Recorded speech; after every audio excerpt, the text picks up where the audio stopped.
C'est à 14h30 précisément que le suspense a été levé, alors même que le dépouillement se poursuivait encore en salle.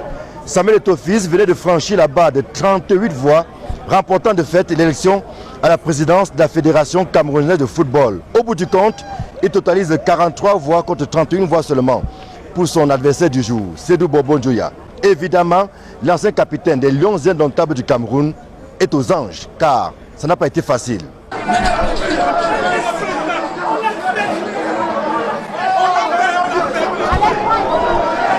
Je vous avais dit que je suis le candidat qui signe la fin de la récréation et le candidat que je vais soutenir est le candidat qui va gagner. C'était un peu rude, mais il fallait faire un choix jeune.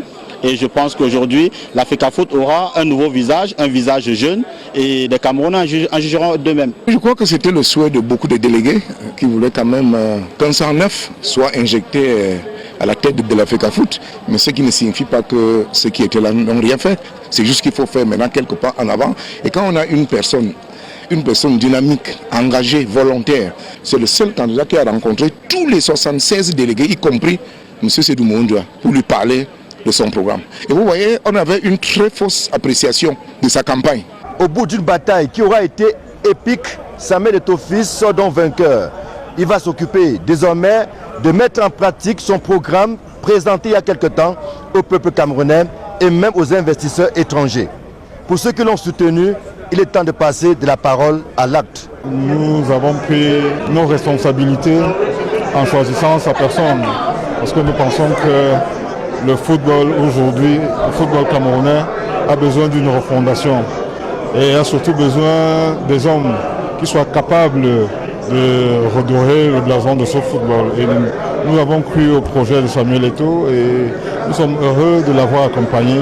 Maintenant qu'il a été élu, je pense que le plus difficile commence pour lui et pour nous qui allons l'accompagner. Mais nous voulons regarder l'avenir avec beaucoup d'optimisme. Il était présenté comme le candidat de la Renaissance. Le football camerounais traverse une zone de turbulence voici une quinzaine d'années.